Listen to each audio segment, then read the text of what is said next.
right, thank you. It's great to be back.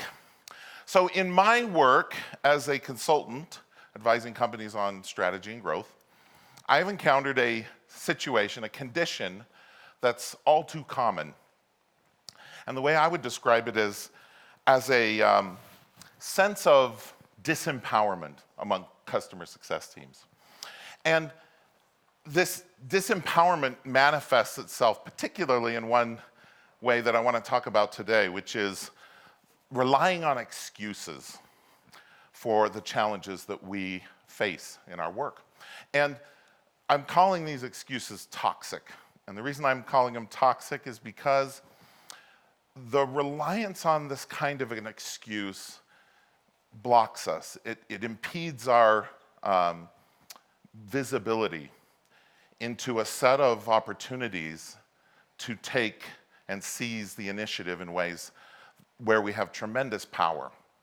And so I want to break down some of these excuses and talk about why they're invalid and what to do about them instead. So first, excuse, blame the product. And this is probably first because it's so common. And why is it common? Because it's true, right? It is true, right? But that's actually what's wrong with it. The problem with blaming the product is that it's always true. And when something's always true, is it an excuse anymore?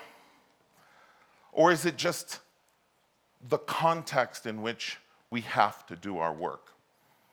Many of you, I'm sure, have worked at more than one company. Were you at one with no product problems, nothing missing, nothing wrong that affected the customer in a real way? You weren't. We don't have to poll that one because it doesn't exist. And so that's one of the challenges. So when people come to me and say, Greg, the product's fatally flawed, that's a disqualifier for me. I don't allow that excuse. Because if it's always true, then the question is, what are we doing about it? But there's an even more serious problem, in my opinion, with this excuse. And that is, if the product is so broken or inadequate that our customers can't succeed, then why do some of them succeed? In fact, many of them. I don't have to take a poll to know that all of your companies have some very successful customers, killing it with your product, getting value in ways that are really significant, that they'll brag about even on stage for you. And so, what's going on here? This, to me, is the interesting question. It's not interesting to ask, is the product flawed? It's interesting to say, why are some customers so successful and others not? To me, that's interesting. Because if we can unpack that a little bit, then we can start to understand what can we do about it. So, this is my view. The difference between successful customers and failing customers is successful customers change how they work to take advantage of the benefits the product produces. And so if that's true, if the difference between the successful customers fundamentally is one between process change and not changing their process, then that's a huge opportunity. So the way I think about it is, the product is the product, it does its thing. My challenge, my opportunity, and I think it's a significant one, bigger than we realize, is to help that customer orient everything they do. It's way more than just training on the product and learning how it works and configuring it right. I'm going to assume that's getting done. Maybe not a safe assumption, but let's say that's a piece. The other piece is, am I helping that customer fix and improve the processes that surround that product in ways that are critical? And it's easy to figure it out what those are. Just go look at your successful customers. There's lots of ways to fail, but there aren't that many ways to succeed. And if you look at your successful customers closely, what are they doing? You'll discover that they're consistently following a core set of key processes around your product, around your solution, that make all the difference. And so that's where I think the solution is. So instead of blaming the product, here's what I do. First, reframe everything in terms of business results. A lot of times projects and the project mentality around it becomes captured by technical things, by features, right? All our conversations end up being about this button or that missing report, and it's all true, and if we let it, it takes over. It completely subsumes the whole relationship and reframes it in terms of technology. But it wasn't a technology project, it was a business project. They didn't buy it for technology, they don't want features, they wanted results. So one of the key things is to reframe around those business results. Second, solve for the process change, because if you look at, what's not happening or what is happening around the product, you'll usually find the core set of issues. And the focus on technology, in a sense, it's distracting from that. It's constraining our vision to a certain set of issues. And then measure and materialize. M&M, that's my little thing. Why? Because if you're not measuring their results, it's extraordinarily difficult to make them the primary topic of the relationship. So here's an example story. I came into a project that was years already in the making, so I was new. Project was already flashing red. They were saying, the customer was saying it was a total failure. The whole thing had become obsessed around technology. These features missing, this problem, this bug, this issue not working the way they wanted it to. In fact, they had compiled a list of hundreds of issues, every single one of them focused on technology. And they'd even successfully, by complaining loud enough, hijacked our product roadmap. Our product team had I think it was 2 or 3 sprints dedicated entirely to addressing issues on this list. Wow, right? And they were saying they were ready to cancel. So what's the solution? What did I do? I went there. One of the things that happens when a project gets captured by technology focus is that the business owners tend to kind of become less engaged. And so I went and found this person, re-engaged him and said, look, this was a business project from the beginning. I wasn't there, but that had to be the logic. So yes, so we realigned around what those business objectives are, even to the point of knowing how we were going to measure them, what the target objective would be, and then said, look, now that we know that, let's go back and look at those hundreds of issues and prioritize them by which ones are having an impact on the business results. And you may not be surprised to know what the outcome was. Virtually none of them had anything to do with business outcomes. They were complaints about this, they were issues about that. They were technology focused. That was an incredibly eye-opening moment for the team to realize that the vast majority of what they thought was important, it had importance on some level, and our team was working to resolve those issues, but they were not having an impact on business results, which turned out actually, when we properly measured them, to be very, very good. And so then, what was missing was a set of improvements in their process that was essential to making it possible to get to the next level of where they could be. So we worked on those processes, and the results were phenomenal. And we were able to achieve all this without having to make all these changes in product, adding all these features. And they were actually very excited because, again, these are business projects, not technology projects. You know you're off track when a customer thinks entirely in terms of technology projects. Even worse if we have bought into that view. Okay, so that's blame the product. Let's move on. Second one, blame sales, right? It's their fault. They set this up wrong. Well, it is true that how we sell matters a lot. There's no question that the long-term trajectory customers take is extremely sensitive to the reasons they purchased, to how they thought about it, how it was set up, the objectives and expectations, all that's baked out of the sale. But here's why I think it's so important, and that is that when you look at why customers stay, it frequently does not match the message we're sending during the sales process. Those two things, the reasons customers buy and the reasons they stay, don't always match. And I think that's extraordinarily important, and I think it's something that is a big opportunity too. Let me explain. So think of it this way. Why don't they match? If that's true, if you look at, gosh, the way this was set up, the mentality, the way this was set up, just doesn't match the kind of long-term mentality that it needed to have for this to be a successful renewing over a period of many years, right? So the question is, why don't they match? And I'm going to frame it this way. I think of sales as like an archer, right? Firing arrows at an invisible target. It's not surprising that they're not going to hit the bullseye very often. And so it's critical to create a bullseye, to be explicit about what the center of that bullseye looks like. What is the center, what is the central set of factors that matter for a customer that's going to succeed and stay for a long time? And so instead of blaming sales, here's my thought process around this. First of all, clearly define the bullseye. If you think about it, no one outside of customer success or people who are related to that function is in a better position to know the answer to the most interesting question, which isn't why customers buy, it's why they stay. Even more interesting than why they leave is why do they stay?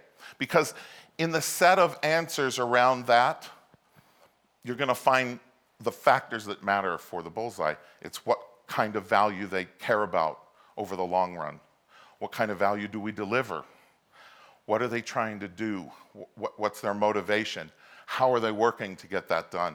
When you unpack that, you're in a position to understand in a much more focused way, not all the potential customers we could sell to, but the precise setup of what makes it work over the long run. And in the course of doing that, we also have to prove it.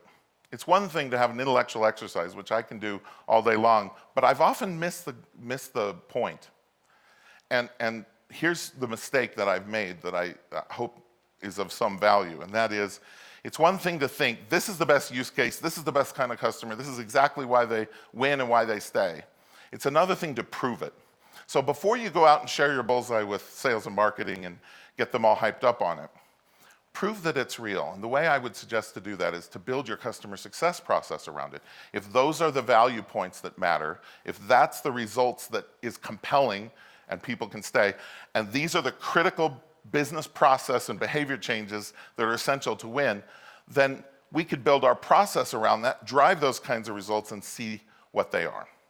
And then, having done so, you are in a position to share something very compelling with sales. Not just here's what we think matters, here's the bullseye you should be shooting at, but the evidence we have that that's the case and the kind of results we'll get, the kind of benefits we'll get if we focus on that. And product is always interested in that as well. Okay, that's blaming sales. Story on this is a great company called Jolt. They had not a lot of churn actually, but what churn they did have early on, very early. That's an indicator that something's wrong, out of sync, out of whack in the sales to delivery handoff. And when we looked at sales, yes, it was very generic and unfocused. They were selling, to every possible industry, a very broadly defined, I would say poorly defined value proposition, and mostly focused around features and technology. We have this feature, right? So they're in that little feature warfare thing.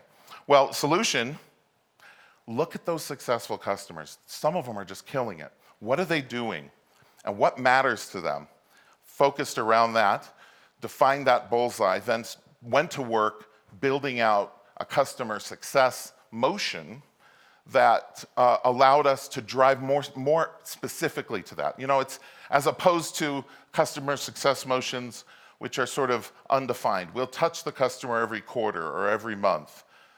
That doesn't add value, just touching the customer, right? The value comes when I can add specific, direct value that drives their outcomes.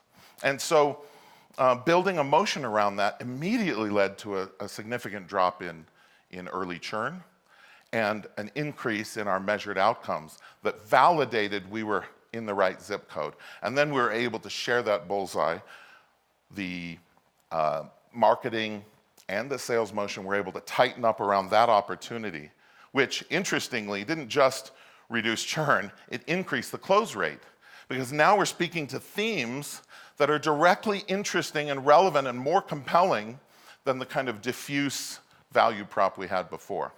So there's no reason for there to be a tension between the kind of things we're doing in customer success to drive long-term outcomes and results and the way we speak to customers and selling more and achieving our goals there. In fact, the two go nicely together. So now those arrows can be targeted at what is a really high yield target, and they can speak to the market in a way that makes it clear that's our value prop, which was very successful. Okay, last excuse. Blame our lack of resources, right?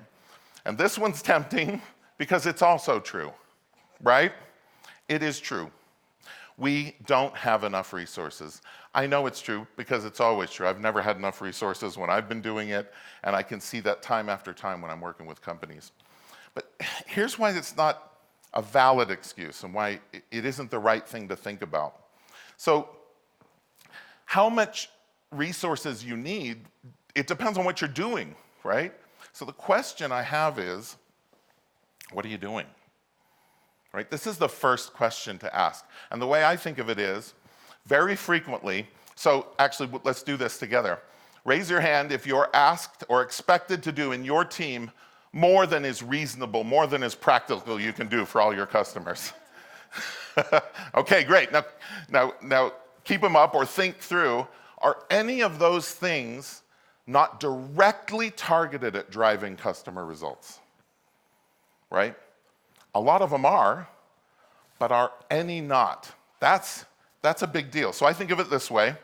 We've got a lot of things going out, we're doing a lot of things, but only some of them are hitting directly on the mark of the thing that matters, which I'm arguing strenuously is producing measurable customer results. Okay? So things that are designed to address happiness or other things like that are lower yield. They're lower leverage for long-term customer results. And if we could focus our efforts, at the very least, we're going to be higher productivity. And so that's my first suggestion. At the minimum, try to reduce or eliminate the ineffective things we're doing. Now, this is a conversation because those things got into onto our lap through some process.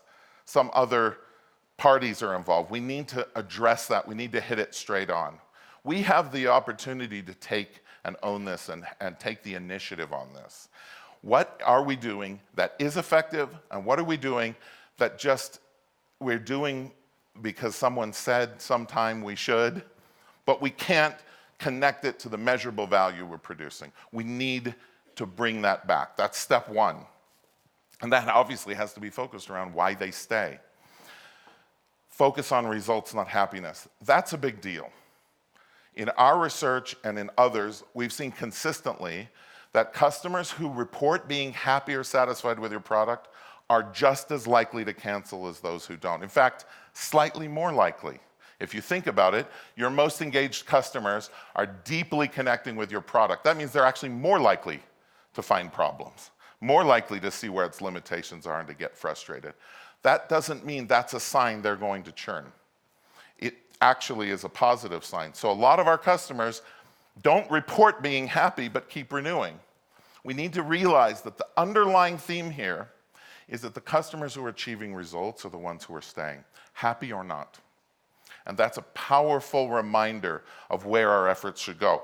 So if we're focusing on results, then we're in a position, and we've reduced down to the things that matter, now we're in a position to do something else, which is not just throw people at this problem, but now we can look at and connect the work we do directly to the results we provide numerically, measurably. And I think that's really important because you're actually going to still be asking for more resources. This is not a way out of saying we need more. You need more. But now you can find what that connection is between the resources you're applying and the results you're getting. And in particular, look for ways that are consistent. So one of the things I've argued, and I think you'll find, is that the customers who are succeeding are doing so in a lot of the same ways. They're following a lot of the same patterns. We talked about their business change, process change. So those themes tend to be consistent, and to the degree that they're consistent, we can get good at and even standardize around those motions. If we're teaching something that's critical to their process improvement, It probably sounds similar from time to time. We get better at that, faster at that. Sometimes it can even, pieces of it captured on video or done in a webinar format, and we can become much higher leverage for our time. Good example story of this was I worked with a company called Sales Rabbit, great company, but their CS team was unbelievably understaffed. One of the most extreme examples I've ever seen, right? Just a couple of people handling hundreds of customers each. And on top of, and let's just be candid, you can't even touch hundreds of customers. Forget about deeply engaging and adding a lot of value. So if you have CSMs that have 200 or 300 customers, we at least have to be realistic enough to know there's very little they're doing for every customer, if at all, right? So they were in that situation. But on top of that, they had the typical, do this fire drill, here's the thing we expect, and a lot of that stuff was ending up on their lap. The results were not good. Retention was poor. And what's fascinating is in situations like this, very frequently what happens is they tell you to do more stuff, right? When actually the solution is to do fewer things. So what was the solution? Reduce to the critical things that mattered for their customers, which turned out to be just a couple of key process changes. Successful customers knew how to do it. They took it for granted. Everyone else was unaware. These are essential. You must change how you work in order to take full advantage of the benefits you expected to get. Then measure the results. Since we'd focused our efforts now, gotten out of a lot of low-yield activities and focused, can we measure the impact we're having? And we were able to measure it pretty directly.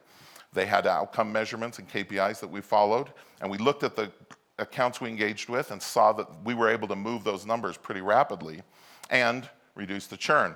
And so knowing that it was just a couple of things allowed us to get good over a period of months to where we could standardize those things. Some of the things ended up in little videos.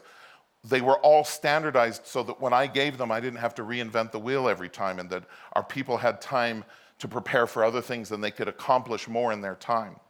And then when that leader went to get more resources, which is going to happen, he was able to tie the resources that he needed to the impact that they were going to produce. And he was able to demonstrate these resources are now able to produce this kind of impact. Look what we could do with twice as many resources. And he got the resources where he'd been turned down multiple times before because the pitch was just so diffuse. It was difficult to see how the resource model played into the objectives of the company. So he still got more resources. In fact, he got more than before because he got none before.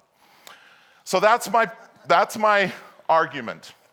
These excuses get in the way. They're toxic because they block us from seeing extraordinarily important opportunities to seize the initiative and do better. I love the client success motto of success is the strategy and grit.